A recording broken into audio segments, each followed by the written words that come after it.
Now, in case of in that case, in case of architecture, as Stallings says, in case of architecture, let's just diagrammatically or logically try to try to understand what he's saying. He's saying that say for example operations. Now, obviously, in case of computers, there are two main operations that we are concerned with. One is the arithmetic operations, and the logical operations that we are concerned with. Okay. And the units that cover these are called the ALUs, the arithmetic logic units.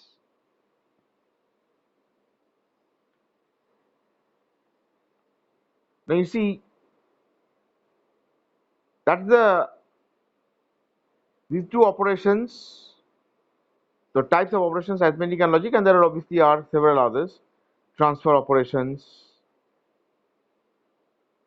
then control operations of various kinds. Okay, all involving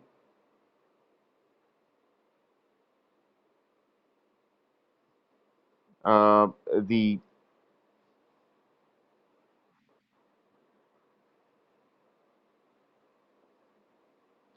all involving the what's it called? So that the underlying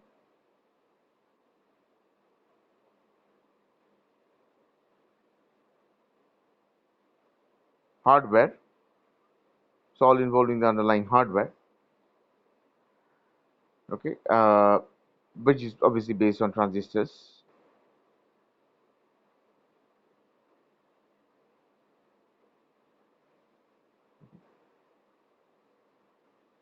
Now, all of these operations, how many types of operations should be there? How many types of arithmetic operations should be there? How many types of transfer and control operations should be there? And others, if there are, or others also. How many types of operations should be there? This is a part of architecture.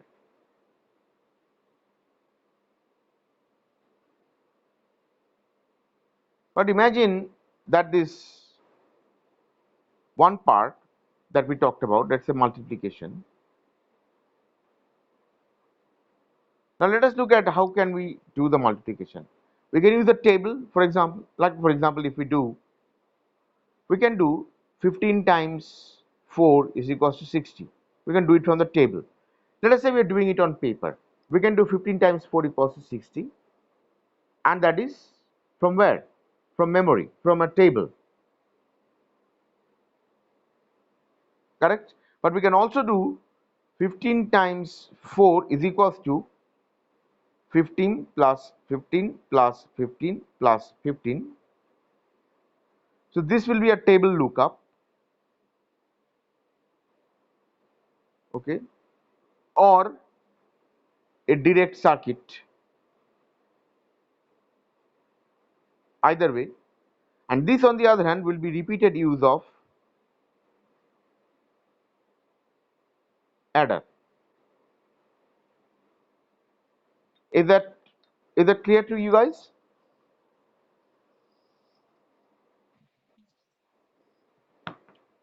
So needless to mention that in the first case this is going to be relatively easy to operate but hard to implement. Why? Because you'll have to need another circuit for multiplication, and perhaps you'll also want to keep a table as well, that is a built-in table also, which will have to be looked up, so it will require a bit of space. Fair enough, but it will be faster.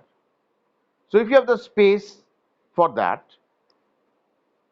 if it's a relatively big computer which can, and also if the architecture is complex enough, you can do that. But there are certain architectures which are supposed to be relatively simple. In this case, alongside an adder, keeping a multiplication circuit or keeping a table lookup alongside it may prove to be a bit too much. So in those cases, the will want to use computer designers will want to use the multiplication the adder repeatedly in case of multiplication, so that whenever the computer sees the multiplication sign, it will take into account how many what are the numbers that are being multiplied. Let's say we are multiplying 15 by 4, and it will then divide this multiplication into these number of additions and give us the result. Either way the result is correct. What will happen here? It will be slower. So when you are doing extremely large number of calculations, this will be a bit of a hindrance. I'm not saying you can't do that. Obviously you can. There are two different basic categories of architecture. One is CISC, complex instruction set computer. Another is RISC, which is reduced instruction set computer. And I'll give an example of both. This is your general PC and this is your phone, generally speaking. Thing with CISC is it takes a much more complex. That's exactly why it's called complex. It takes a lot of complexity. It has a lot of complexity, a lot of space to implement it. In a PC, there is no dearth of space. RISC reduced instruction set computer. So the phone, not much space there. But as you can see, as time is progressing, phones which are sometimes we have got phones like 1.5 lakh rupees phones, okay, for example iPhone etc., they are like 1.5 lakh rupees or something. They are all RISC machines, but they can do amazing amount of work, something that maybe your PC even can't do.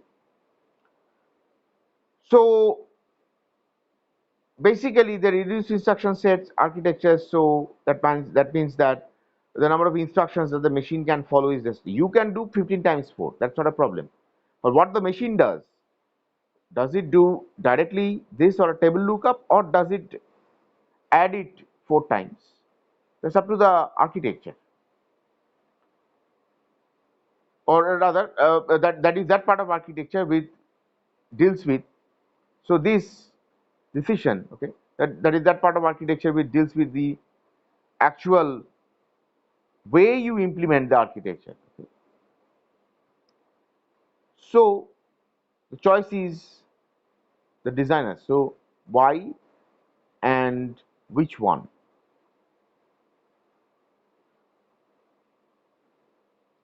So this, what according to what Stallings says, this why and which one, this is a subject matter of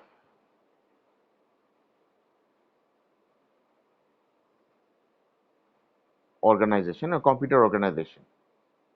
Honestly speaking, it is all computer architecture. Computer organization is also called micro architecture. So you can imagine from the name itself what organization is. Micro architecture is actually the organization.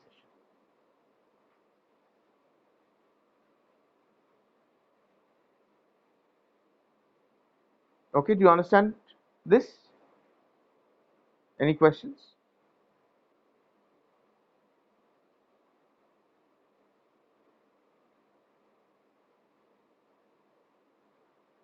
So in case of CISC machines, we would like to keep the first one because it's faster and we have got the space available for building in all that complexity of the additional circuits and stuff.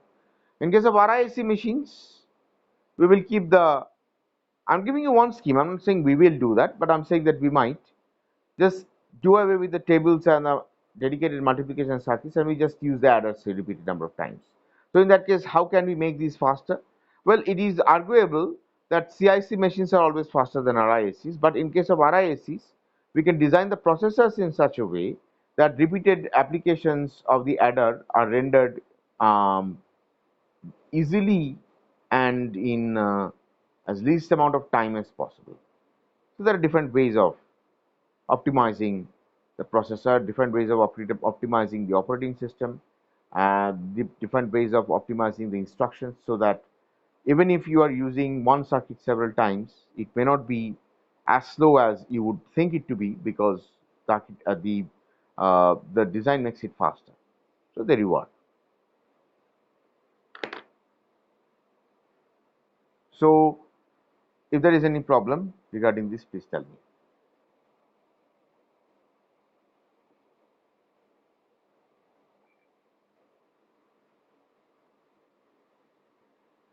If there is no other problem, let me just go to the next part. Like all topics, we must know how the terms come about. So that's the thing you see. Have you ever heard of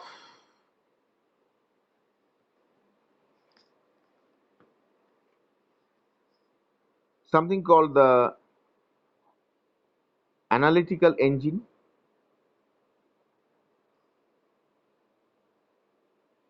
Have you ever heard of this? This was done in the 19th century. How many of you have heard of the analytical engine? So the analytical engine is considered to be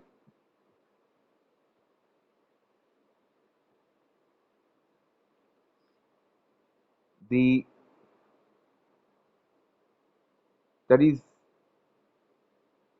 it is considered to be the forerunner of modern computers. Okay, that is, in that case, I'm saying conceptually. It was done by Englishman, an English mathematician,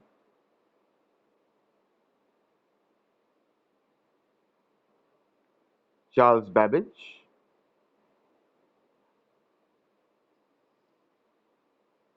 and his best student,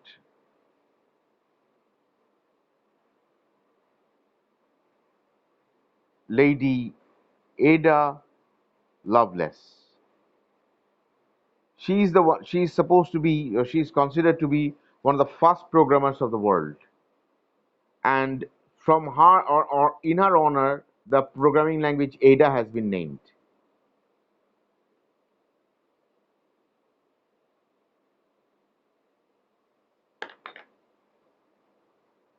Now, when Babbage was communicating letters and documents with Lady Lovelace, or rather Lady Ada, as we should say, regarding the this analytical engine, we regard, or we can regard that, some people regard that as the first description of a computer architecture. The entire treatise of this is actually given very well in Wikipedia. Okay, in Wikipedia, you can have a look at this. It's a very well known fact, but it makes for very good reading, so you can have a look at that.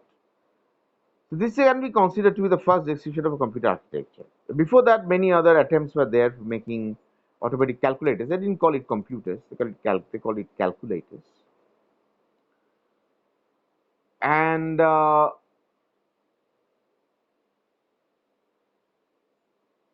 this was supposed to be a mechanical computer. It had a mill, which is now our processor. It had a store, which is now our memory. Several other concepts that Babbage had invented. That is why he is called the father of modern computing, Charles Babbage. Many of the concepts that he had invented, genius concepts, are actually used today. But his time, electricity was rarely used in machines, or not effectively used in machines. So that is exactly why, by the standards of the electrical engineering at that time, he wanted to make it mechanical. He wanted to make it mechanical, but even then, mechanical engineering was also not good enough to have formed a computer. So analytical engine eventually was not a very big success. I don't know. I'm not very sure. You may find it on the net. I'm not very sure whether it was ever built or not. Maybe it was built, but did not run very well. Or as far as I know, there were no prototypes ever being built that ever worked, because the engineering. So Charles Babbage obviously conceptualized. He made all the detailed designs and stuff. But then it would be left to the engineers to implement that, and the engineers were not learned enough in those times. I should say not that. I should say the engineering disciplines were not advanced enough in those times to be able to accommodate the analytical engine. So, all in all, effectively speaking, whether or not there was a prototype actually or not, effectively speaking, the analytical engine did not happen. So, we had to wait until the electrical engineering discipline picked up pace till we had our first proper calculators and later on computers and stuff. So basically, and in this case, in 1936, someone called Konrad Zuse invented what is called the stored program concept.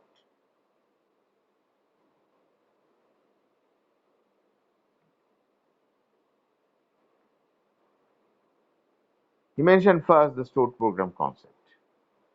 He said that data and instructions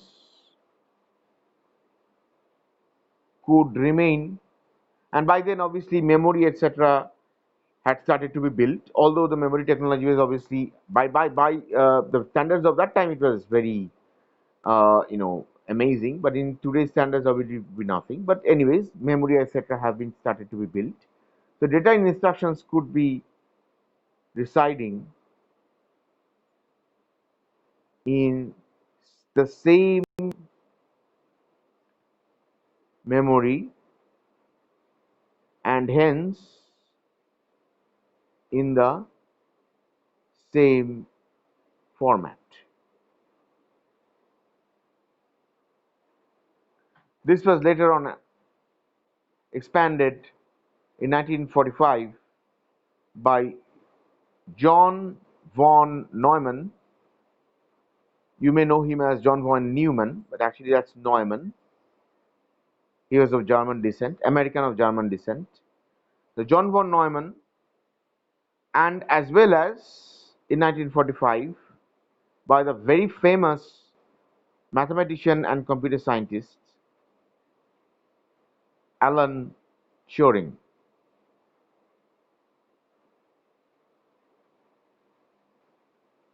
He was the one who more or less popularized and um,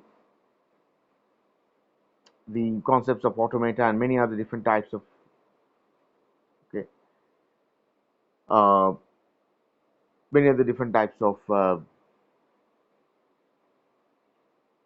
what shall I say, concepts in computing. And John von Neumann's work, it showed the computer as a, well, it described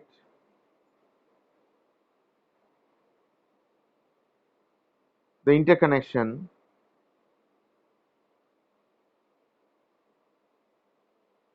between several logic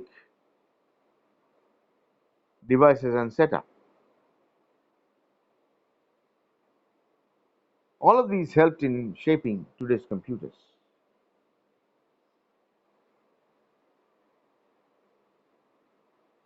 For example, one of the earliest computers, the ENIAC, which is the electronic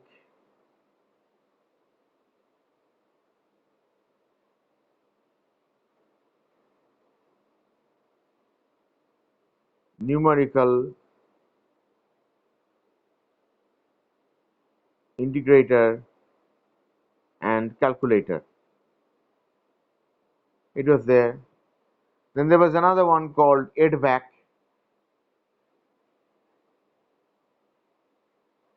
electronic discrete variable automatic calculator. All this was there. Just imagine what they're saying, calculator, calculator. We use the word computer at the time. In today's time, we use the word computer. Calculators to us are the different ones. But you see, what is the difference then between calculators and computers? We'll come to that a bit later. What is the calculation and when can a calculation be called a computation? We'll come to that later on. But these are very much the forerunners of modern computers. And they used to be using technologies like diode valves and triode valves, and later on, and some of the switch relays may have been used as well. They're very early computers. In ENIAC, the programs and the data used to be fed in by programmers into the circuits directly by using plugs. Okay, so how would that actually be working? That you must know. See, let us say there are these circuits. The circuits. Let us say they do calculations. Now inside, so these circuits are built like this. So there is a input and an output like this. Input,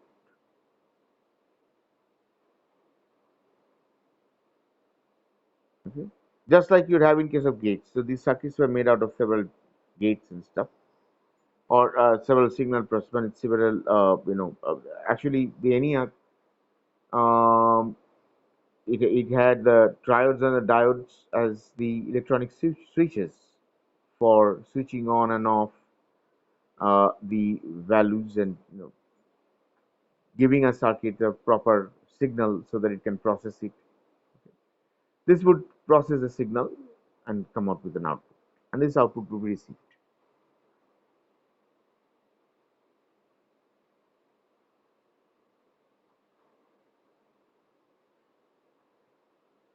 And how you used to give in the input? First of all, so there would be a console like this with holes,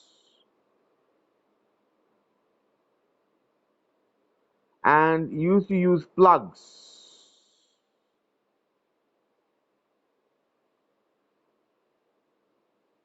So you used to plug in the inputs. What you used to do, first of all, you plug in the activation, okay, for the particular circuit. Let's say you want to do addition. So first of all, you plug in to turn on the addition circuit.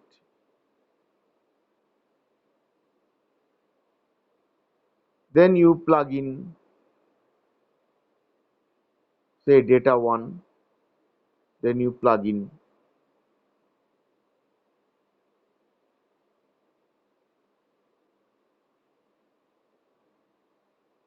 data 2. But you have to do it by hand. All these plugs would be holding there. You put this plug in, activates the addition circuit, then you put these two in, and the data flows out into the addition circuit. Then you get the output, okay, and the monitor.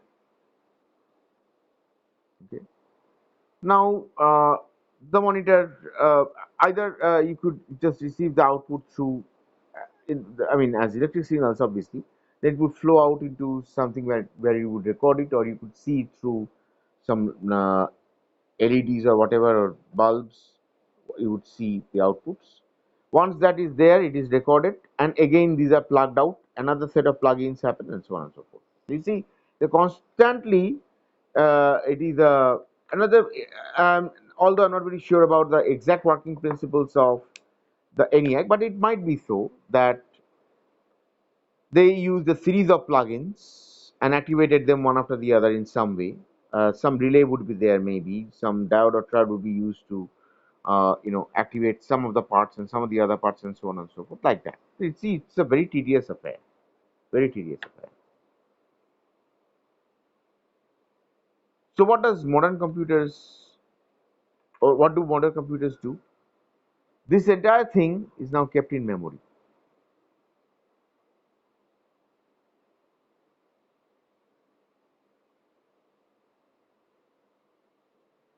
And it is kept in memory in terms of instructions,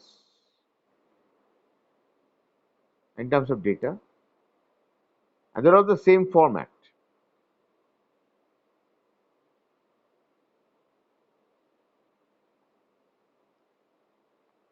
When a computer has to work, computer, according to the very basic John von, or called von Neumann architecture,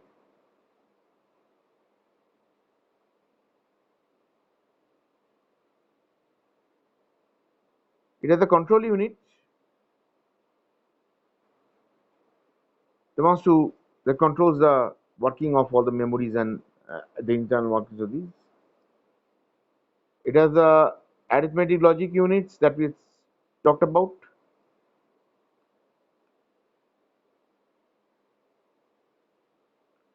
and some registers, memory register. That is internal memory. This is internal to CPU, and this is a working memory or external,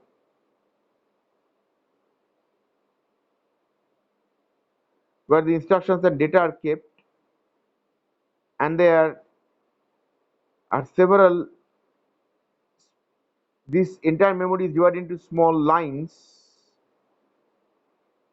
Okay, these small lines each have addresses, that is location numbers, and the control unit, when it brings in instruction and data, they are located at a particular line in the memory, which that line number is the address. So the control unit addresses the line through the address bus. The address bus. Bus is basically, it refers to here as a series of data lines taken together. It's called a bus, or rather, in general, also just a line for the communication of data is called a bus. And when that address goes, the line number that is mentioned by the address is activated, and in flows the data. So the data flows in through what is called the data bus.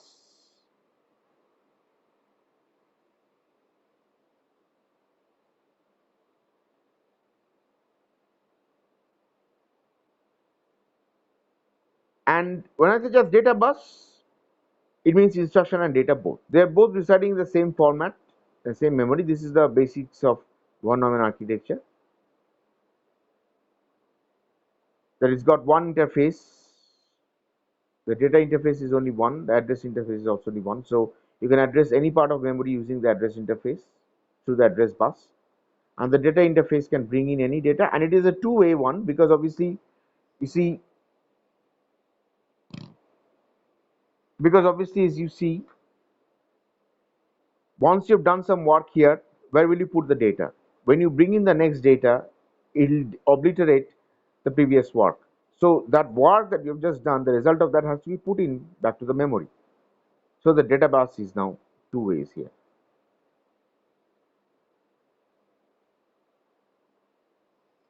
Now you might ask, well, sir, in that case, how does it all happen?